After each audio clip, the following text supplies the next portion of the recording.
3 वक्त के वज़ीर आज़म की बेटी हैं और वो इसी के बल पर खूब इतराती हैं। दर्द ही दर्द निकल आते हैं, लेकिन यही हमजा लचकती कमर के साथ लंदन पहुंच जाते हैं। जिसको लाखों की लस्सी पीने की आदत होती तो लस्सी अगर छूट जाए वो लाखों की तो गुजारा हो जाता है। मौलाना साहब तो खैर बेचारे दुखी इंसान हैं, मैं उनका दुख समझती हूँ। उनको ज़िंदगी में सवाए कुर्सी के शौक़ के अलावा कोई और उनका शौक़ कभी भी नहीं था। अवाम को तो पता चल गया है नवाज शरीफ और इमरान खान में क्या, उन्होंने तो अपने सारे इलाज भी यहीं करवाए हैं। दिल हार के छोटे जो हमजा शरीफ हैं वो भी वलैद चले गए, सिर्फ इलेक्शनों के लिए और हुक्मरानी के लिए पाकिस्तान आ।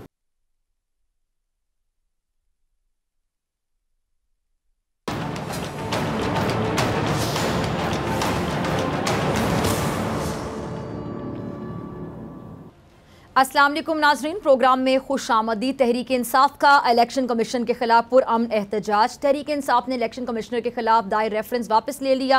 पीटीआई ने ममनुआ फंडिंग केस का फैसला 2 बार देने का मामला भी रेफरेंस में शामिल करने का फैसला कर लिया। इलेक्शन कमीशन ने हल्का बंदियों का काम मुकम्मल कर लिया। नए इलेक्शन के लिए रास्ता साफ होने लगा। मरियम नवाज का एक और सरकारी ऑर्डर, कमर दर्द वाले हमजा शहबाज की लंदन में परवाज़। नाज़रीन, इमरान खान के कहने पर आज अवाम ने इलेक्शन कमीशन के खिलाफ पुरअमन एहतजाज किया और तहरीक इंसाफ ने चीफ इलेक्शन कमिश्नर के खिलाफ जो रेफरेंस दायर किया था वो रेफरेंस तहरीक इंसाफ ने वापस ले लिया है। क्योंकि पीटीआई ममनुआ फंडिंग केस का फैसला 2 बार देने का मामला भी रेफरेंस में शामिल करेगी। पीटीआई ने मौक़िफ़ अपनाया है कि रेफरेंस में मज़ीद कानूनी पहलुओं को उजागर करने के लिए इसको वापस लिया गया। अच्छा, तहरीक इंसाफ ने chief election commissioner Sikandar Sultan Raja के खिलाफ रेफरेंस सुप्रीम जुडिशल कमीशन को भिजवाया था और रेफरेंस में यह मौक़िफ़ इख्तियार किया गया कि चीफ इलेक्शन कमिश्नर जानबूझकर बदइंतज़ामी कर रहे हैं और अपनी आइनी जिम्मेदारियाँ एहसन तरीके से अदा नहीं कर रहे, इसलिए उन्हें उनके ओहदे से हटाया जाए। अब तहरीक इंसाफ ने रेफरेंस वापस ले लिया जिसको दोबारा दायर किया जाएगा। लेकिन एक खबर ये भी सामने आई है कि जी पीडीएम ने आर्टिकल 63 के तहत चेयरमैन पीटीआई इमरान खान की नाअहली के लिए रेफरेंस दायर किया। रेफरेंस में कहा गया कि इमरान खान ने तोशा खाना में मिलने वाले तहाइफ को जाहिर नहीं किया और रेफरेंस में इस्तदा की गई कि इमरान खान को आर्टिकल 62(1)(f) के तहत नाअहल किया जाए। अब पीडीएम ने इमरान खान की नाअहली के लिए रेफरेंस दायर किया। चलें, ये मामला भी अपने अंजाम को पहुंचेगा और पीडीएम का ये आखिरी शौक उन्हें शौक में ना डाल दे, जैसा कि इमरान खान ने अपने मुखालिफिन को इस वक्त शो है। और इमरान खान ने आज अवाम से एक बार फिर खिताब किया, कौम के सामने ममनुआ फंडिंग के सारे हकाइक रखे और मुखालिफिन की हमेशा की तरह खूब तबीयत साफ की। सुनिएगा। सुना आपने खान साहब को। खान साहब कहते हैं कि इन लोगों को खौफ है क्योंकि कौम पीटीआई के साथ खड़ी हो गई है। कौम को कंट्रोल करने के लिए इन्होंने इलेक्शन कमीशन को इस्तेमाल किया। मुल्क भर में इलेक्शन कमीशन के खिलाफ होने वाले एहतजाज से वीडियो लिंक के जरिए खिताब करते हुए खान साहब ने कहा कि आज इलेक्शन कमीशन के खिलाफ एहतजाज किसी वजह से बुलाया गया, लेकिन हुकूमत ने इस्लामाबाद को एक किले की शक्ल दे दी। साजिश के तहत हमारी हुकूमत गिराई गई। इन्होंने मिठाइयाँ तकसीम की, लेकिन अल्लाह ने अवाम के दिल मोड़े। साजिश के तहत गिराई गई हुकूमत के खिलाफ लोग सड़कों पर निकल आए और इमरान खान ने कहा कि हमने 25 मई को एहतजाज की कॉल दी तो उन्होंने जुल्म बर्बरियत की और चादर और चार दीवारी का तकद्दुस पामाल किया। पुलिस और रेंजर्स ने निहत्ते अवाम पर शेलिंग की, रबड़ की गोलियां चलाई। ये समझ रहे थे कि खौफ की फ़ज़ा कायम करेंगे तो अवाम खामोश हो जाएंगे, खामोश बैठ जाएंगे। ऐसा लग रहा है जैसे इस्लामाबाद पर कोई हमला करने लगा है। आइन हमें पुरअमन एहतजाज की इजाज़त देता है। अब जैसे कि इमरान खान ने 4 अगस्त को इलेक्शन कमीशन के खिलाफ एहतजाज की कॉल दी, जिसके बाद मुल्क भर में एहतजाज रिकॉर्ड कराया गया, लेकिन मुत्तहदा हुकूमत इस पर एतराज़ उठाती रही कि ये लोग इंतशार फैलाएंगे, इलेक्शन कमीशन पर हमला करेंगे। ज़रा सुनिएगा। सुना आपने। अब मुत्तहदा हुकूमत इमरान खान के पुरअमन एहतजाज को इलेक्शन कमीशन पर दबाव डालना करार दे रही है। तहरीक इंसाफ को इलेक्शन कमीशन पर तहफ़्फ़ुज़ात हैं और तहरीक इंसाफ ये समझती है कि मुल्क में इस वक्त मसाइल का हल सिर्फ़ और सिर्फ नए इलेक्शन है। लेकिन मुत्तहदा हुकूमत इलेक्शन से ऐसे भाग रही जैसे इंसान किसी जिन या चुड़ैल को देख कर भागता है। वैसे ही इलेक्शन मुत्तहदा हुकूमत की शायद वाकई सियासी मौत साबित हो सकते हैं और अपनी सियासी मौत को देख कर मुत्तहदा हुकूमत राह फरार अपनाने की पूरी कोशिश कर रही है। अच्छा, एहसन इकबाल साहब कुछ फरमा रहे हैं, ज़रा सुनिएगा। सुना आपने एहसन इकबाल को। ये मरदमशुमारी का बहाना करें ताकि नए इंतखाबात से जिस कदर हो सके भागा जा सके। एहसन इकबाल हल्का बंदियों के पूरा होने की बात कर रहे हैं, जबकि खबर ये है कि इलेक्शन कमीशन के मुताबिक इसने हल्का बंदियों पर तमाम एतराज़ात भी दूर कर दिए। तमाम कौमी और सूबाई नशिस्तों के लिए हल्का बंदियाँ मुकम्मल हो गई। इलेक्शन कमीशन अब किसी भी वक्त इंतखाबात करवाने के लिए मुकम्मल तैयार है। अच्छा, इलेक्शन कमीशन ने सुप्रीम कोर्ट में भी 4 अगस्त तक हल्का बंदियाँ मुकम्मल करवाने की यकीन दहानी करवाई थी। अब इलेक्शन कमीशन ने अपना जो काम है मुकम्मल कर लिया, लेकिन एहसन इकबाल साहब बाजिद हैं। कि अभी हल्का बंदियाँ होनी हैं। अब साफ जाहिर है कि मुत्तहिदा हुकूमत नए इलेक्शन की जानिब अभी जाना ही नहीं चाहती, नीयत ही नहीं है, क्योंकि इमरान खान का जो अभी सहर है, जादू है, वो इस वक्त पूरे मुल्क पर तारी है, जिसको कम करने के लिए अब इमरान खान के खिलाफ नाअहली का रेफरेंस दायर किया गया है, क्योंकि आवाम के दिलों में घर कर चुके हैं इमरान खान साहब। और ये मुत्तहिदा हुकूमत को समझ नहीं आ रही कि किस तरह अवाम के दिलों से इमरान खान को निकाला जाए। अगर अब ये लोग बैरूनी साजिश इन लोगों ने ना की होती और आप लोगों को इमरान खान को गैर आईनी तरीके से उतारने की जल्दी ना होती, तो शायद हालात आपके इतने खिलाफ नहीं होते कि आपको इलेक्शन से भागना पड़ता। आप लोग तो इमरान खान से मुतालिबा करते रहे कि इमरान खान नए इलेक्शन करवाएं, क्योंकि उस वक्त आप लोगों के जहन में ये बात सवार थी कि आप लोग महंगाई का प्रोपेगेंडा करके इमरान खान को आइंदा इंतखाबात की दौड़ से बाहर कर देंगे। लेकिन इमरान खान तो इलेक्शन की दौड़ में पूरे आबोताब के साथ शामिल हो गए, उल्टा आप लोग इलेक्शन की दौड़ से बाहर हो गए। अब इसीलिए आप लोगों का इलेक्शन से भगोड़ा बनकर निकलना शायद समझ में आता है। अच्छा, शहबाज हुकूमत ये बात अच्छे से जानती है कि इमरान खान ने मईशत को बेहतरी की जानिब लगा दी है, और मिफ्ता साहब की जानिब से हाल में पेश की जाने वाली जो इक़्तिसादी सर्वे की रिपोर्ट है, चीख कर इस बात की गवाही दे रही है कि मुल्क की मईशत दुरुस्त समत पर गामजन हो गई थी, जिसको मौजूदा हुकूमत ने फिर से तबाही की आग में धकेल दिया। और इस बात की निशानदेही जो है उमर अयूब साहब कह रहे हैं, ज़रा सुनिएगा।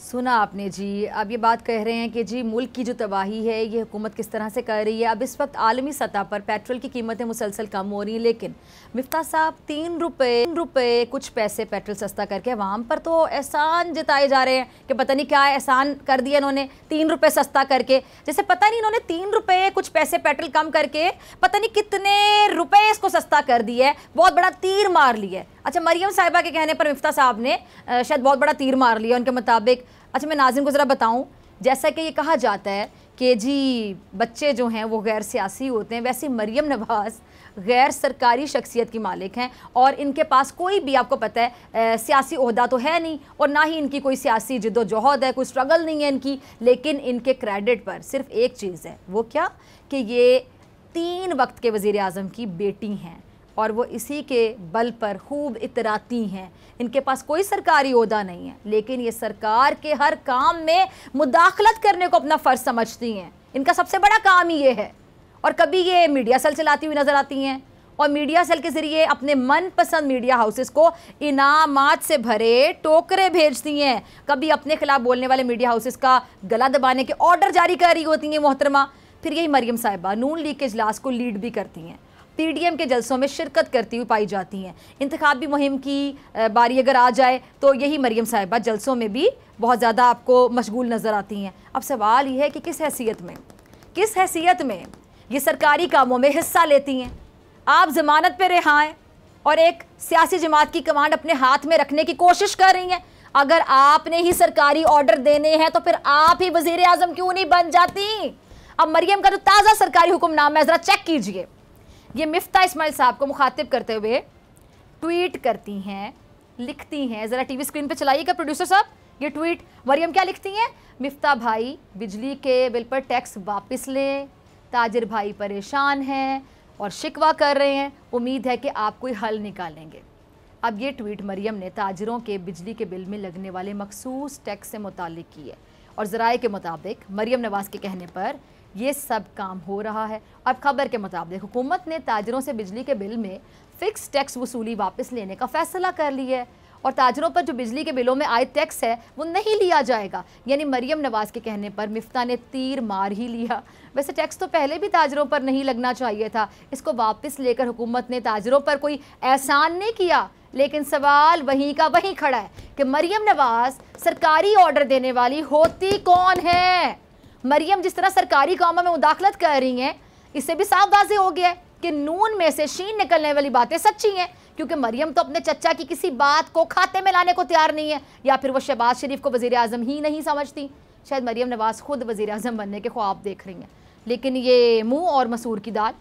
मरियम नवाज़ पर करप्शन के इल्ज़ाम साबित हो चुके हैं, वो सज़ा याफ्ता खातून हैं और अवाम ने उनकी साख बुरे तरीके से मुतासिर हुई है। और ऊपर से सोने पर सुहागा ये कि इनमें गुरूर बहुत है, जिसकी बहुत सारी मिसालें हैं। ये किसी आम आदमी को अपने पास खड़े नहीं होने देती, और अवाम और ताजरों के दर्द का ये नाटक कर रही हैं। अच्छा, लैया को तो ये तहसील बनाने चली थी, ये तो इनका हाल है, और चली हैं सरकारी कामों में मुदाखलत करने।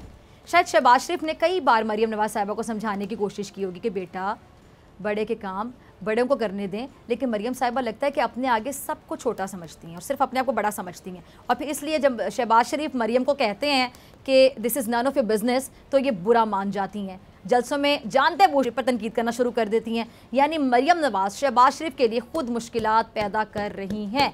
और परवेज़ इलाही भी यही कह रहे हैं कि जिन पर मुश्किलें आ रही हैं वो लंदन जा रहे हैं। गालिबन उनका इशारा जो है वो हमज़ा शहबाज की तरफ है। ज़रा सुनिएगा चौधरी साहब को। जी सुना आपने परवेज़ इलाही को। अब इसमें तो कोई शक नहीं है कि इस वक्त मुश्किलें नून लीग को घेर रही हैं। शहबाज और हमज़ा शहबाज की अदालत में पेशी के वक्त कमर लचक खा जाती है, दर्द ही दर्द निकल आते हैं, लेकिन यही हमज़ा लचकती कमर के साथ लंदन पहुंच जाते हैं। हमज़ा को कमर दर्द थी और उन्होंने पेशी से माजरत कर ली, लेकिन अब वो लंदन पहुँच चुके हैं। वैसे लंदन ये जो है ना शरीफ ख़ानदान के लिए कितना लकी है ना। नवाज शरीफ बीमार थे, प्लेटलेट्स गिरने को थे, यानी प्लेटलेट्स बिल्कुल गिर रहे थे, लेकिन लंदन की हवा ने उनको तरोताज़ा कर दिया। और उम्मीद है कि लंदन पहुंचकर हमज़ा को भी ये जो कमर दर्द है ना, एटलीस्ट इससे रिलीफ ज़रूर मिल गया होगा। वैसे लंदन शरीफ ख़ानदान के लिए मेरे ख्याल से एक करिश्माती शहर है। वहाँ जाते करिश्मे शुरू हो जाते हैं। जहाँ पहले नवाज शरीफ तंदुरुस्त हुए, पहले उनके भी प्लेटलेट्स गिर गए, फिर उनका दिल और दिमाग सब कुछ आउट ऑफ कंट्रोल होता चला गया, लेकिन जैसे ही उन्होंने लंदन में कदम रखा तो सारी बीमारियाँ दूर हो गई।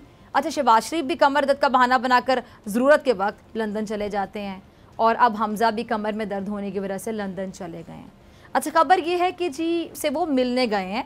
अब वो मरियम की शिकायत करने गए हैं या बज़ाते ख़ुद अपने वालिद साहब की, ये तो वक्त बताएगा, लेकिन मुश्किलात बढ़ता देखकर देर से ही सही हमज़ा को अपने ताया अब्बा की याद तो आई और उनकी कमर की दर्द भी गायब हो गई। चलें, अच्छी बात है, लेकिन उन्हें मेरे ख्याल से ये बोलना चाहिए कि अभी जो इमरान खान साहब है ना, वो उनके रास्ते में खड़े हैं। उनको ये बात नहीं भूलनी चाहिए, याद रखनी चाहिए कि इमरान खान उनके रास्ते में खड़े हैं, जो उन्हें हर किस्म का दर्द दिए चले जा रहे हैं। और इमरान खान अपनी सियासत से हरीफों को एक ही पैगाम दे रहे हैं कि अब ऐसे नहीं चलेगा। मिलते हैं ब्रेक के बाद।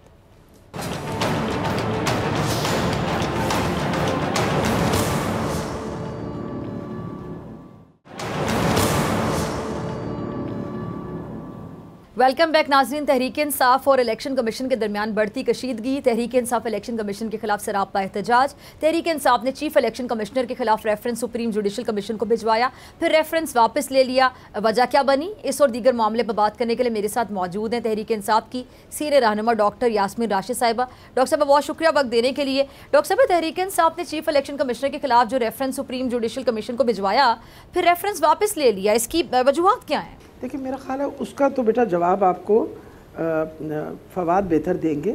हमने तो आज आपको पता है एहतजाज भी किया इलेक्शन कमीशन के बाहर, और उसके अलावा जो रेजोल्यूशन पंजाब असम्बली ने पास की जिसमें हमने ये बताया कि हम बिल्कुल सेटिस्फाइड नहीं हैं with the performance of election commission. साफ लगता है कि मेलिफाइड इंटेंशंस हैं उसकी, वो बिल्कुल इम्पार्शियल नहीं है, पार्शियलिटी शो करते हैं। हमारे पास एविडेंस है, उस एविडेंस के बारे में आप कुछ डिस्कशन करना चाहते हैं, 10 दफ़ा हम डिस्कशन करने को तैयार हैं। मसला ये है, इन चीज़ों की वजह से हमें कॉन्फिडेंस नहीं है कि ये साफ शफाफ इलेक्शन करा सकेंगे। इसलिए बहुत बेहतर है कि या तो ये रिज़ाइन कर दें और नई इलेक्शन कमीशन आए, ताकि हम आपस में बैठ के और सारी पार्टियाँ बैठ के एक साफ शफाफ और बिल्कुल न्यूट्रल इलेक्शन कमीशन बनाई जाए, जो पार्टिसन ना हो, किसी की साइड ना ले और वो अपनी इलेक्शन करवा दे। देखिए, मैं हमेशा ये सोचती हूँ डॉक्टर साहिबा कि जो इलेक्शन है उसका साफ शफाफ होना इसलिए बहुत ज़रूरी है कि वो असल बुनियाद जमहूरियत की वही है। साफ शफाफ इलेक्शन हो, जो लोग इलेक्ट होके आएंगे they will be able to govern in a much better fashion. अगर ये मुसलसल शोर मचता रहा कि जी धांधली हुई या इलेक्शन कमीशन अपनी परफॉर्मेंस पूरी नहीं कर रहा, तो हमेशा याद रखिए कि इसी तरह की पॉलिटिकल अनस्टेबिलिटी रहेगी जैसे अब है।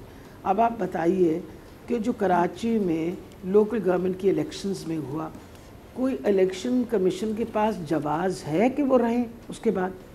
फिर सबसे बड़ी ये बात है कि मैंने पर्सनली एज पंजाब प्रेसिडेंट मैंने 17 पटिशन्स जमा करवाई हैं। आपको पता है इलेक्शन कमीशन के 17 पटिशन्स जमा करवाई हैं, और आखिर में जो सबसे बड़ी बात है, किसी का अभी तक कोई कॉम्प्रिहेंसिव जवाब नहीं आया, जिसमें वोटर लिस्टें भी शामिल हैं, जिसके अंदर जो ज़्यादतियाँ हुई वो भी शामिल हैं। और सबसे अहम चीज़ है कि जो सबसे बड़ी ज़्यादती हमारे साथ हुई वो ये थी कि 15 तारीख 17 को इलेक्शन थी, 9 दिन पहले मैंने पटिशन जमा करवाई थी कि हमें पता चला है कि आप लोगों ने पाबंदी लगाई है कि जो पोलिंग एजेंट है वो इसी कॉन्स्टिट्यूंसी का होना चाहिए, बाहर से नहीं आ सकता।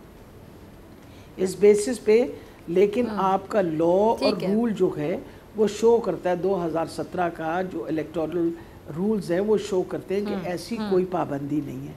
इसके ऊपर हमने उनको पटिशन दी, 9 दिन हर रोज़ मेरा वकील जाता था और हर मरतबा वो कहती थी अभी जवाब आएगा, हमने वहाँ सेंटर को भेजा हुआ है, अभी जवाब आएगा सेंटर को। आखिर में तंग आके मैंने असद उमर साहब से कहा, और असद उमर साहब ने भी क्योंकि ये क्वेरी जमा करवाई भी थी, 15 तारीख को सुबह 10:30 बजे के करीब इनकी जब मुलाकात हुई तो चीफ इलेक्शन कमिश्नर साहब ने फरमाया कि जी कोई ऐसा मसला नहीं है, आप बिल्कुल तसल्ली रखिए, किसी को भी आप अपना पोलिंग एजेंट बना सकते हैं।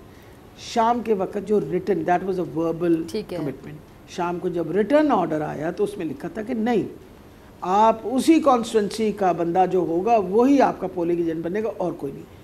उस वक्त तक हमारे पास इलेक्शन के लिए सवाए 24 घंटे के कुछ नहीं रहा था। सुबह हम फिर पटिशन लेके हाई कोर्ट के अंदर गए और हाई कोर्ट ने उस रूल को पढ़ने के बाद ये जो वो थी स्टेटमेंट, इसको उन्होंने नलिफाई किया और उस तरीके से। अब मुझे आप बताइए कि जब इस तरह की बातें हों तो बंदे के दिल में क्या ख्याल आता है?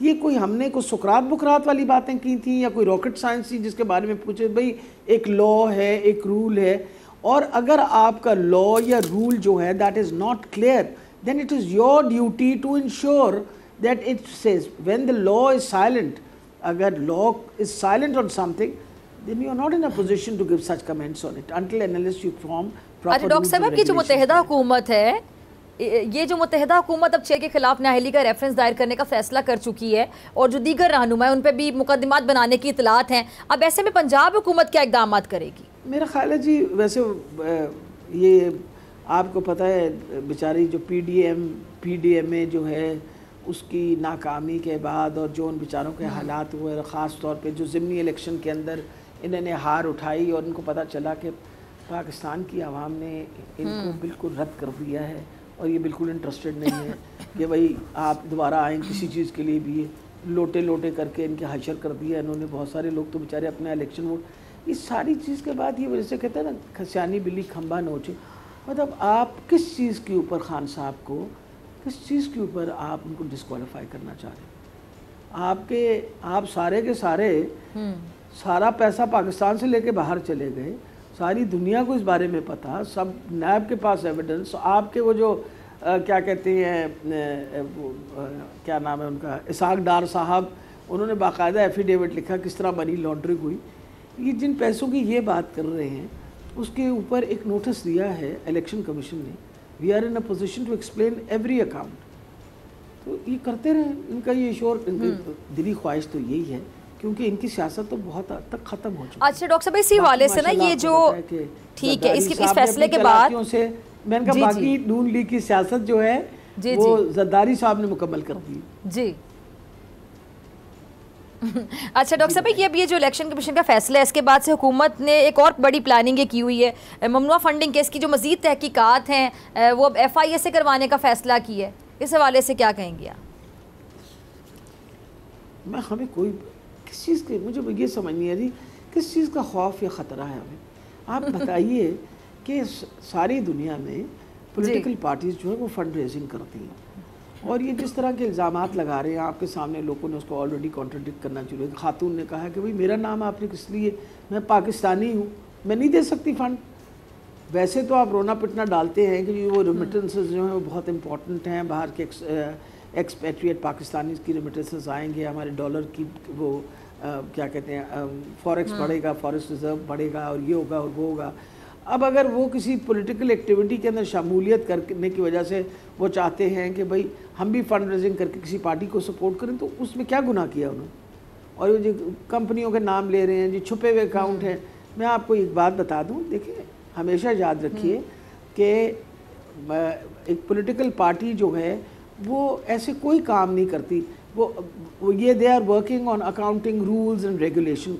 कोई शक नहीं है कि they should have been practised accordingly, लेकिन हर चीज़ की एक जायज़ एक्सप्लेनेशन है, हर चीज़ की एक जायज़ एक्सप्लेनेशन है। और इंशाल्लाह हमारी पार्टी जिसको नोटिस इन्होंने दिया है वो एक एक पॉइंट को अलहदा उसका जवाब देगी। और ये अपनी तरफ से आपको पता वैसे भी टाइम से पहले मिठाइयाँ खाना शुरू कर देते हैं नून लीग वाले, तो मेरा ख्याल है दिल फेल अगेन। और दूसरी बात है अब तो मेरा ख्याल है दिल हार के शहबाज शरीफ साहब, वो छोटे जो हमजा शरीफ हैं वो भी वलैत चले गए। अच्छा, मैं बड़ी हैरान होती हूँ, अरे भाई इलेक्शनों का रौला हो, फलान चीज़ का रौला ढमकान, जहाँ ज़रा काम ठंडा हुआ तो मुँह उठा के इंग्लैंड चले जाते हैं, सिर्फ इलेक्शनों के लिए और हुक्मरानी के लिए पाकिस्तान आते हैं। अच्छा, अब ऐसी भी खबरें डॉक्टर साहिबा कि जी हुकूमत इमरान खान को गिरफ्तार करने की शायद तैयारी कर रही है और उनका नाम ECL में डालने के हवाले से भी मुशावरत है वो चल रही है। अब ऐसे में तहरीक इंसाफ की क्या स्ट्रैटेजी होगी? वैसे खान साहब तो भागने वाले नहीं, ना वो कभी गए हैं पाकिस्तान से इस तरह, तो ये मतलब कि चूँकि नवाज शरीफ साहब चले जाते हैं, बीमारी का बहाना करके फिर वापस नहीं आते हैं, ज़मानत दी जाती है शहबाज शरीफ साहब की जानिब से, वो मुल्क के वज़ीर आज़म है। अब खैर खबरें सामने आ रही कि शायद नवाज शरीफ साहब वापस आ जाएँ।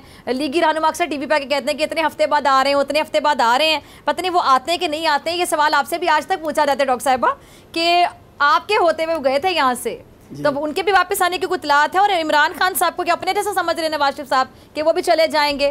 देखिए, मेरा ख्याल है कि अवाम को तो पता चल गया है कि नवाज शरीफ और इमरान खान में क्या फ़र्क है। अवाम को ये पता चल गया है कि इमरान खान जो हैं वो पाकिस्तान से मोहब्बत करते हैं और पाकिस्तान की आवाम से मोहब्बत करते हैं, वो कभी पाकिस्तान को छोड़ के नहीं जाएंगे, बिल्कुल तसल्ली रखिए।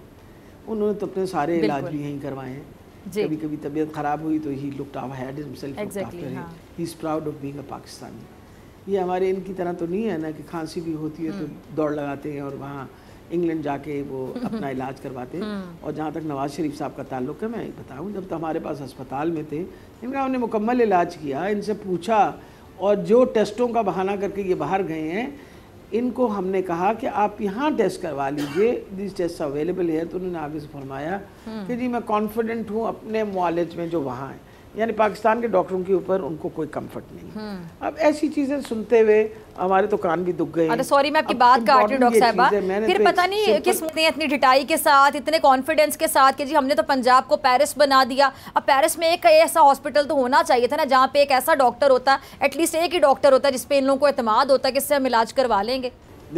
देखिए, अल्लाह की बड़ी मेहरबानी है, हमने तो पाकिस्तान में सारी ज़िंदगी इलाज करवाया है। मैं जब लोगों को बताती हूँ कि मेरे तो 9 ऑपरेशन हुए, सबके सब पाकिस्तान में हुए, ये थोड़ी है कि मुझे मौका नहीं मिला। I been out of Pakistan working in England. वलैत के अंदर मैं बहुत साल काम भी करती रही, 3-4 साल वहाँ दुनिया जहाँ की मेरे पास फैसिलिटीज़ भी थी। मैं तो कभी इसलिए नहीं सोचा कि मुझे अपने पाकिस्तानी डॉक्टरों पर बहुत एतमाद और बड़ा कॉन्फिडेंस है कि वो, और होना भी चाहिए बीइंग पाकिस्तानी। हम अपने डॉक्टर्स पे मेरे कैंसर का नहीं, अभी रिसेंटली मेरे कैंसर का जो प्रॉब्लम था तो मेरी सारी ट्रीटमेंट जो है यहीं हुई, शौकत खानम के अंदर हुई। अब मकसद ये है, इमरान खान ने तो अस्पताल बना दिया अपनी माँ की तकलीफ़ देखने के बाद, और हज़ारों लाखों लोगों की वो दुआएं रोज़ाना लेते हैं। इनको भी बना लेना चाहिए था। आखिर आधा ख़ानदान तो इनका बीमारी रहता है, जैसे कोई ना कोई बहाने से कोई ना कोई बंदा बीमार होकर फिर बाहर निकल जाता है, तो एक अस्पताल बना लेते हैं जो सिर्फ शरीफों का इलाज करता है। जी ठीक है डॉक्टर साहब, मुझे ब्रेक का कहा जा रहा है। ब्रेक से वापस यास्मीन राशिद साहब मेरे साथ मौजूद है, आपसे मुलाकात होगी ब्रेक के बाद।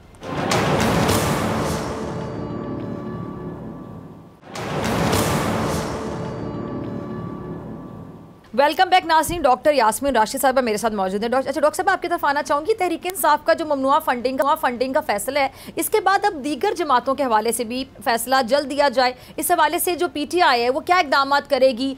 कोई कानूनी चाराजोई का आप लोग इरादा रखते हैं? क्योंकि फैसले तो सबके आने चाहिए फिर बारी बारी। इंशाल्लाह। देखिए, अव्वल तो मैं ये बता दूँ डॉक्टर साहब कि मैं बड़ी कॉन्फिडेंट हूँ। हमने तो 40,000 रसीदें, डॉक्यूमेंट्स, लोगों के नाम सब कुछ दिए, ये दिए हैं ना हमने सारा एविडेंस, तो उसमें से ये निकाल रहे थे ना। ये इनसे मांग लें, जो इन्होंने 4 रसीदें भी दे दी, मैं आपको बता रही हूँ। ये इसीलिए घबराते थे, अपनी बस अपना नहीं हिसाब किताब करना, हमारे हिसाब किताब के पीछे पड़े हुए। तो मेरा ख्याल है कि अब इलेक्शन कमीशन में जो इनके केसेस हैं उनको आफ्टर ऑल जहाँ अगर हमारा सवाल जवाब हो रहा है तो बाकी पार्टियों का भी फंडिंग का ज़रूर सवाल जवाब होना चाहिए, उसका भी पता होना चाहिए वो क्या करते थे, किस तरह फंडिंग होती थी। I think it's extremely important. तो मैं तो वैसे बिल्कुल, मैं सही बात आपको बताऊँ, I am not worried at all about anything.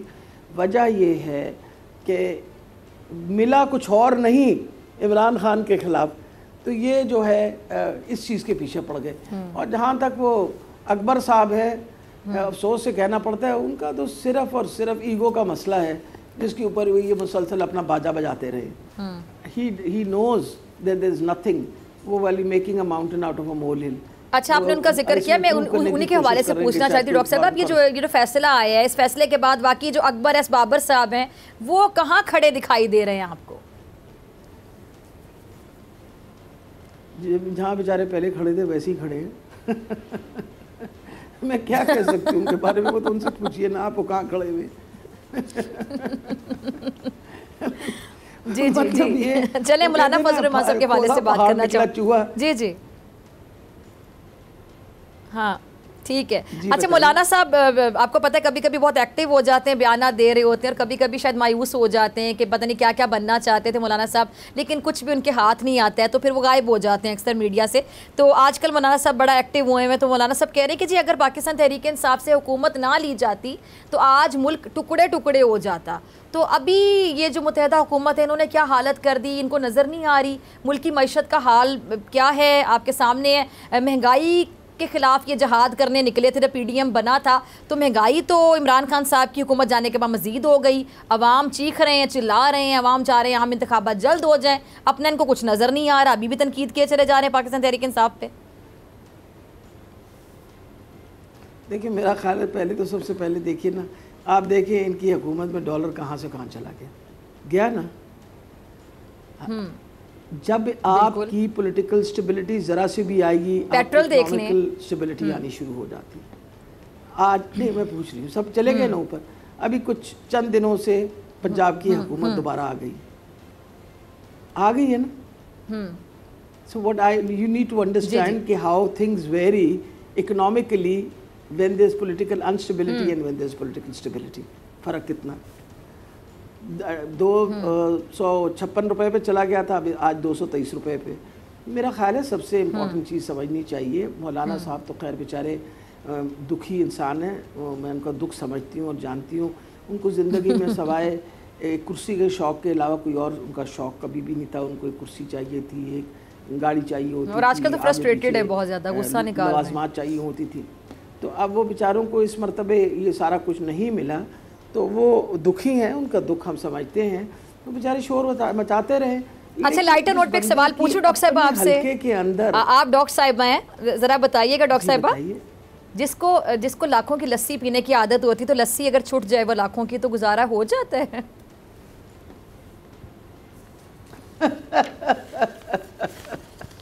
मुश्किल होता है। मैंने कहा जरा लस्सी की अहमियत पे बात कर दे थोड़ी सी, कि लस्सी की कितनी ज़रूरत होती है हमारे स्टमक को, हमारी बॉडी को,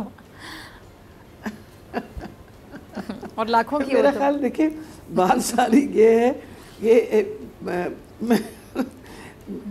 मुझे तो बेचारों पे अफसोस ही होता है।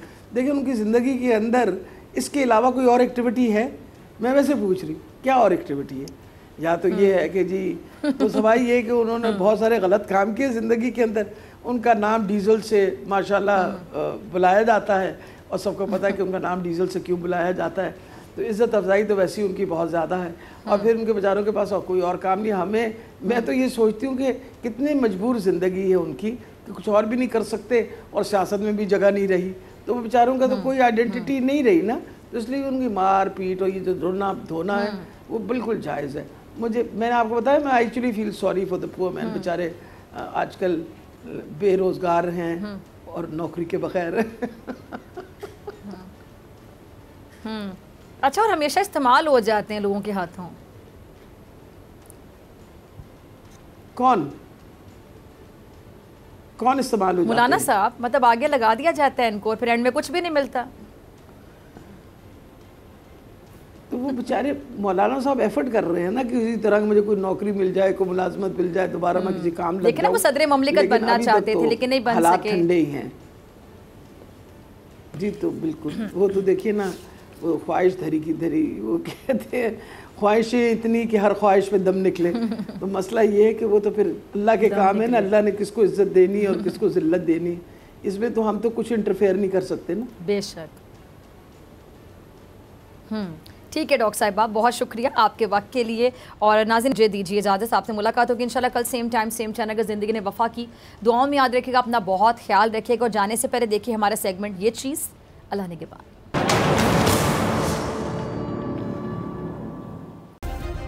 सब्सक्राइब करें और बेल दबाएं ताकि कोई खबर रह न जाए।